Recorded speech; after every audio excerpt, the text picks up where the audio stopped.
Welcome back to part 2 of turning the bud vase. Well, this is where we left off. In this half of the lesson, we're actually going to create the shapes. Now, what's interesting about this bud vase is it really is one cove and one bead. So we can come down here, cut our cove, shallow fluted gouge. And here's the interesting thing that makes this a little difficult. I'm going to start a bead coming around here. And at some point I switch to becoming a cove. So I'm rounding over. At some point I change direction and turn it into a cove. So the transition from bead to cove, which happens right in this area here, is a little difficult to master because I'm going from this cut to that cut. So I'm going to start here. I'm going to work this down. Then I'm going to work this down. And then eventually work all the way down to here. Now, remember, we have to put a hole in this thing too. If I get this thing really small and narrow, and then decide to drill the hole, I have a lot less mechanical support while I'm doing that drilling. It's much easier to do the drilling while I have all the mass possible still out here. So before I do anything else, I am going to pull away the tailstock, insert a drill bit, and drill this hole. Then I do the shaping. The size of the hole is not too critical, but I picked a 3/4 inch drill bit, mounted it in a Jacob's chuck, and because the base is all the way down here, my bit isn't going to get any place near the bottom. So let's remove our live center.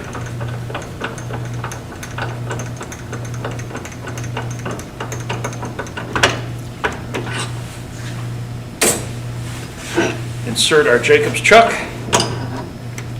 Well, it's pretty long. I want to be sure the seats really well. That felt pretty good. So now I'm going to lock my tailstock down. Now I don't want to drill at the same speed I was turning, 1500 RPM. That bit is going to get hot, wood's going to expand, this whole thing could bind up. So I'm going to take my speed back down to 500, which is what we've used for drilling in the past. Speed down to the lowest setting on this lathe, which is 500.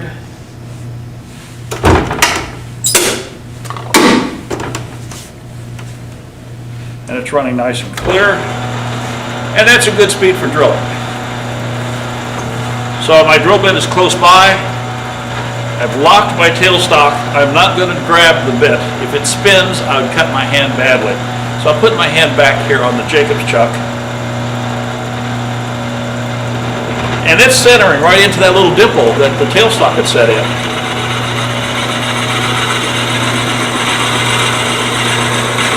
Now, depending on the power of your lathe, you have to take this in little short bites.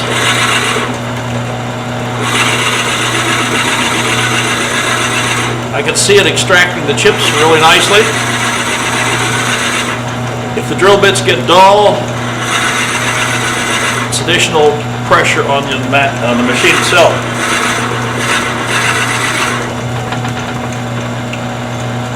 I back it out. I want to be sure that I'm extracting the chips.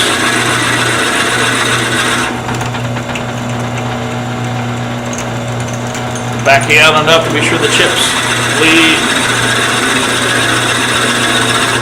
Now, I'm almost at the extension of my tailstock. I can't go much farther. So I'm going to retract it, loosen it, advance it into the hole, lock it again, and continue. I know if I go to the depth of the drill bit, I'm plenty safe.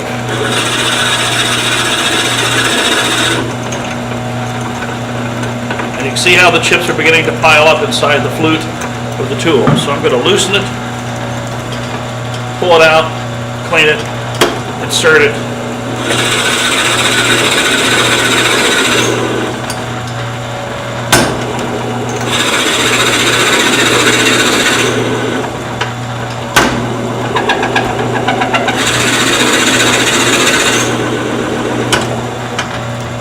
see how the chips build up. Back it up, advance in, lock.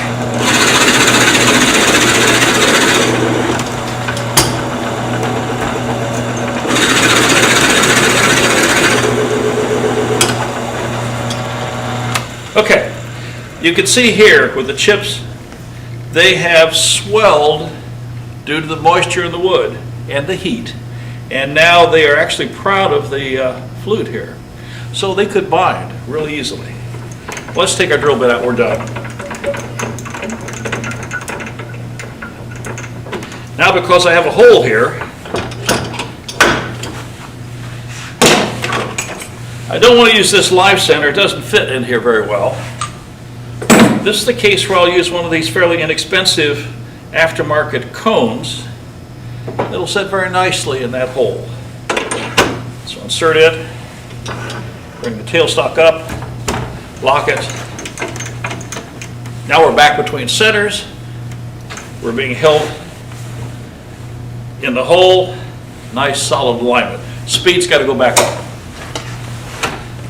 And I'm still going to stick at my 1500 RPM. Nice place to run. Seems to be doing fine for us.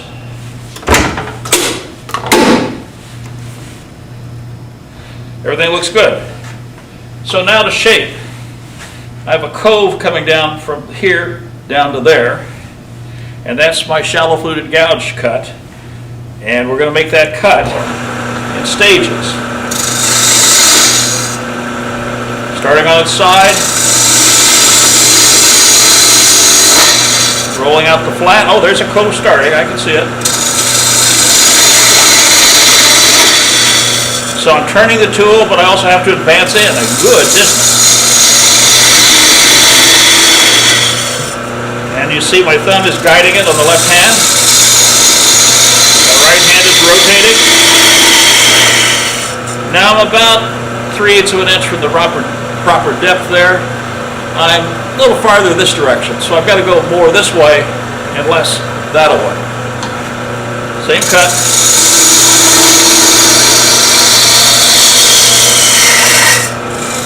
So I'm not going to go down too much more for a while.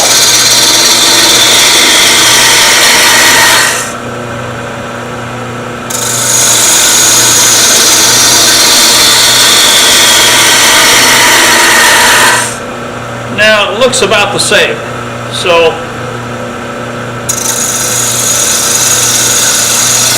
last cut is going to be very slow and very deliberate.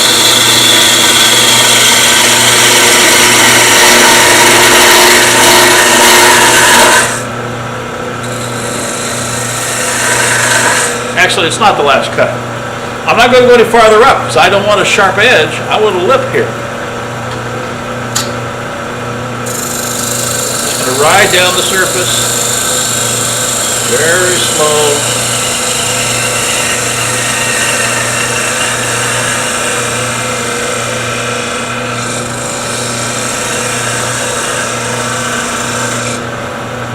Good enough for now. I have a top edge here that needs to be cleaned up a little bit, but I'm going to do that later. I'm going to finish up my shape here. So now this is a cove here, but only from about halfway. So this is cove the other direction. So my hand is turning this way now.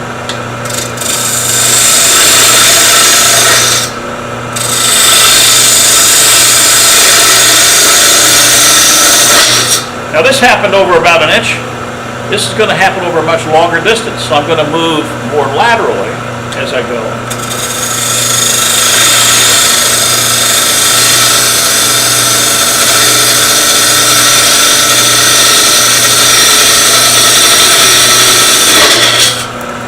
Take your time.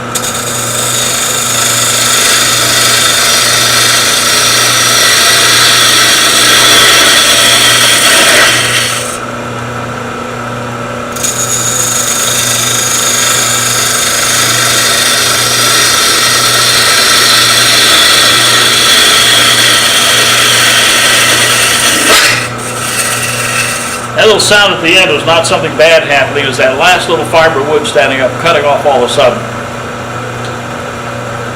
So I'm not there, but I'm now got to worry more about shape. And you know, this is feeling uncomfortable. I'm going to switch hands.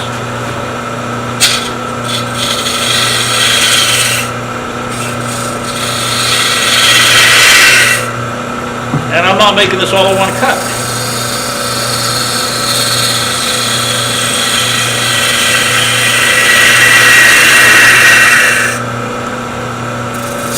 Oops, that was a catch. What I did, I turned the tool too flat, caught that edge, and it wanted to run back on me. I didn't have the tool turned over enough. Not a problem, that's the wood has to go away anyway, but that was a mistake. Riding the bevel, slowly coming down.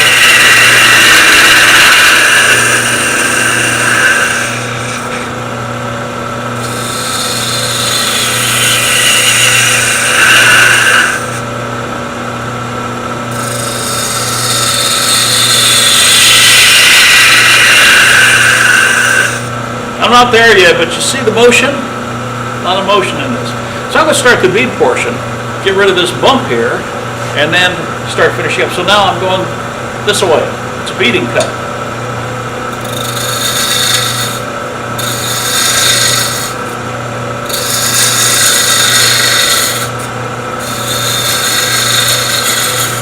And you see I'm taking little tiny pieces at a time.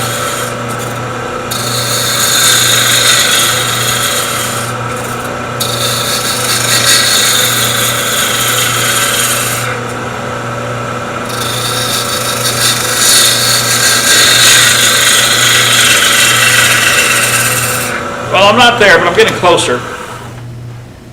So I'm going to raise my tool rest just a little bit. I'll be happier that way. And because I'm turning into this area, I'm going to move it over so I can get inside this neck and get my tool rest closer. It'll give me a little bit more control also.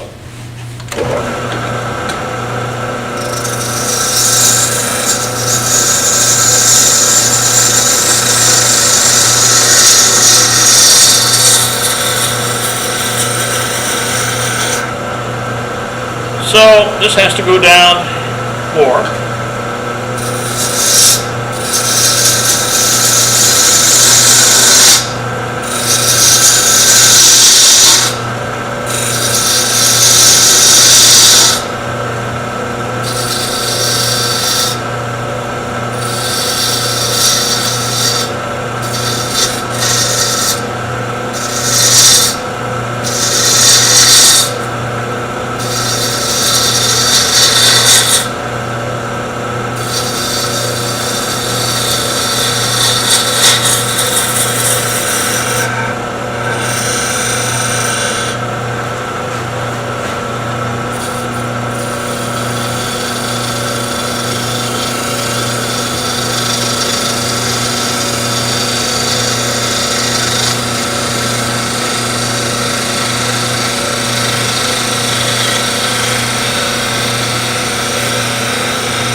Well, that's about right. There's a bump right there, so I'm not going to worry about everything. I'm going to fix that bump. It's in my cove.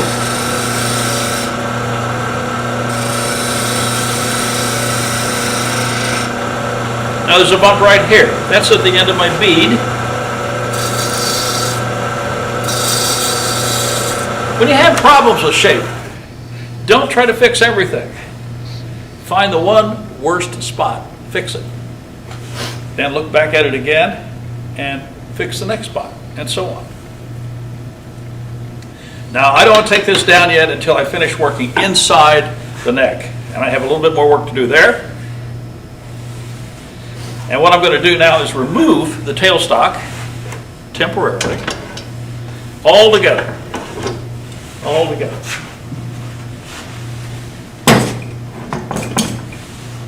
And I'm going to move my tool rest around to the end.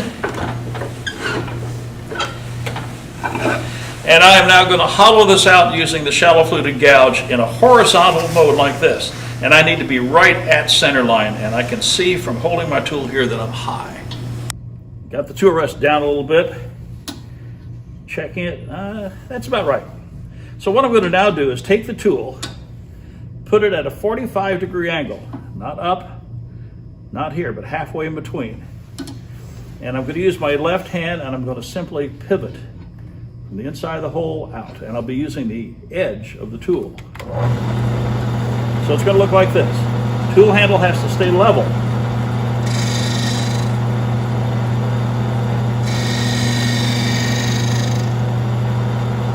I'll advance in a little bit more.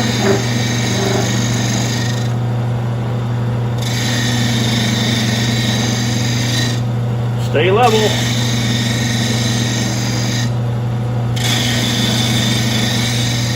Now I'm going down into the hole, which means I have to pull out as I come around.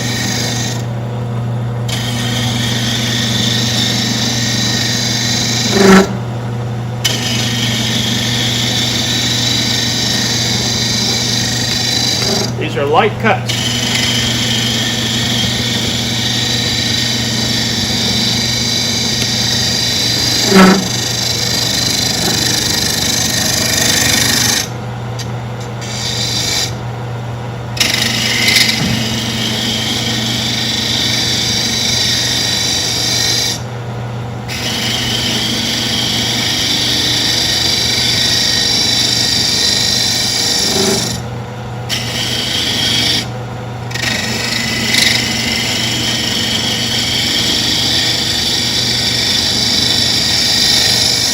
You hear a low-pitched noise every now and then. That's this wood vibrating. If you hear a high-pitched noise as this tool gets overpowered, that's the tool vibrating. So either case, I have to make an adjustment. Lighter cut. Here. That's the tool. Too heavy a cut.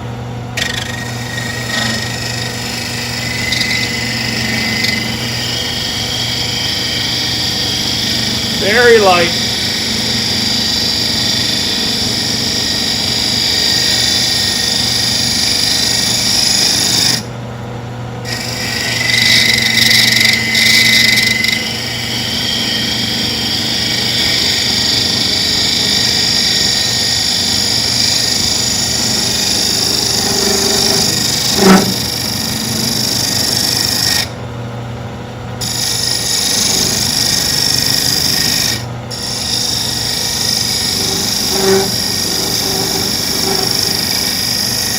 This end wasn't very square because we never squared it off in the beginning. So as I come out here, I'm squaring it off.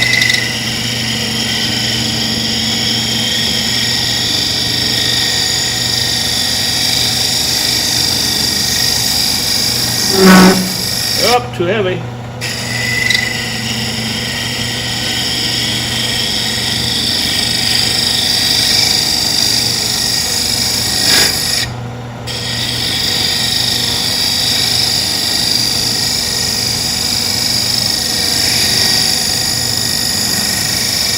All I'm trying to do is get this down so that's continuous curve and that little shoulder is gone.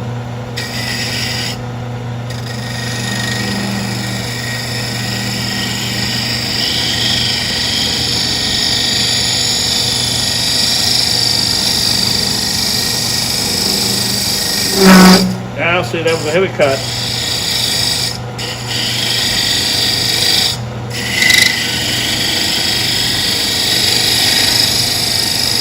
Get out towards the edge, I'm going to lighten up.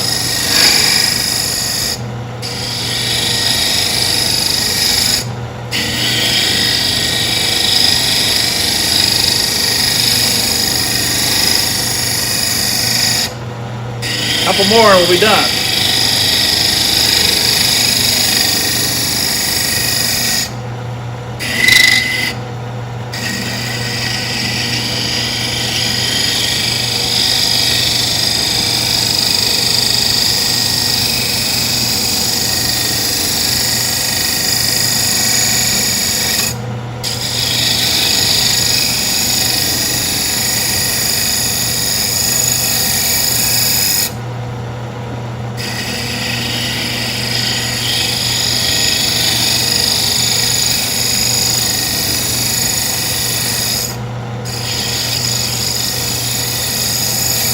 Now, I have a sharp corner here and I don't like that, so I'm going to come with the tool, lay it on its side and just touch that corner. I don't want a sharp corner. I could cut my finger on that, and I don't want to do that. So now I've got several things I could be doing at this point. While I'm still like this, I could bring in my sandpaper and sand this to make it even smoother. But then I can come back here and work on the rest of this again. So now I'm going to put my tailstock back and continue to finish the shape. Same live center. Into the hole, lock it, feel the pressure. We're well supported, and now we can easily complete and finish turning the shape. So now we have to come back down to this mark here.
I'm going to take my parting tool and put another cut right here. Oh! That's something that was a surprise. Did you see what happened? The tool rest, excuse me, totally came loose and it slipped. That means it was not locked as tight as I thought it was. As I started to make this parting cut, it put downward pressure on the tool rest and it caused it to slip. Fortunately, nothing happened other than a surprise.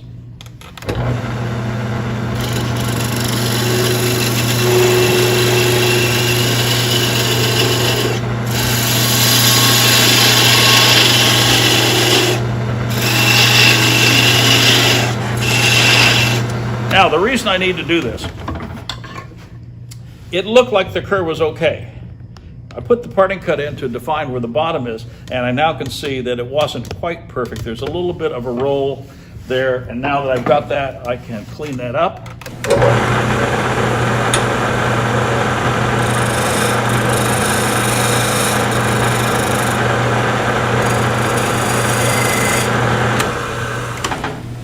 Okay, we took care of the final little bit of the curve at the bottom, brought that in, and our parting cut here is wide enough that I can get my tool in at a strange angle, purpose of which is to undercut this base a little bit. If it's dead flat, it may wobble when it sits on the table. I'd like to cut it like a cove, so it'll just sit on this edge.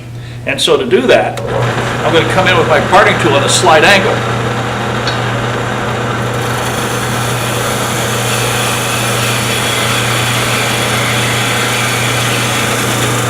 And I'm literally just using this edge of the tool, and I'm trying to make it a simple, complete, uninterrupted cut, so I have less bottom that needs to be sanded out later. So I've created enough room here to get in sand, maybe I'll create a little bit more.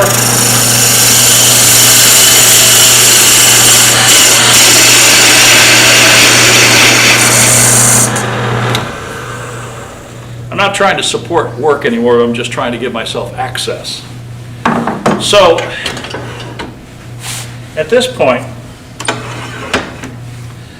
we have a project that you know how to complete because we've covered sanding, we've covered finishing in various techniques, and there's all sorts of finish. If you build a oil-based finish with a poly of some type, you can take it all the way to something very shiny if you chose to. If You could throw a stain or dye on it, color it, and then put another finish on top. There's all sorts of options you have here. Undercut. So, sand this thing out, work on it. You can always put it back in. And the reason I leave this on like this is I can take this after a couple coats of finish, set it out to dry in the sun. I can always bring it back here, put it back in the lathe again. Sand and more finish. Gives me a handle. So at the very end, I'm going to come in here with a pull saw, cut this off, and then clean up the bottom. We finished the series. Woodturning 101 covers a lot of the basics. We've covered all 4 of the basic tools for spindle work. We've talked about multiple ways of holding things on the lathe, collets, mandrels, chucks, between centers, and so forth. We've dealt with beads and coves. I hope well enough that you've been able to practice and get those down better than when we first started. And these are skills that will carry you all the way through all aspects of wood turning. Now, we did a little bit of end grain cutting here. And in our next series, Woodturning 150, we're going to spend more time on end grain cutting. And we're going to spend more time on the skew chisel, talking to you about other techniques the skew chisel is good at. We only introduced you to 2, the planing cut and the V cut. Well, now we'll go ahead and introduce you to several more to show you how versatile that tool can be for you. So I hope this series has helped. I hope you've enjoyed it. I hope you're learning from it. And if you're starting out turning and you want to continue to learn, stay with us for the next series, which is going to be called Woodturning 150, More Work for Spindles. Thanks for watching. Good turning.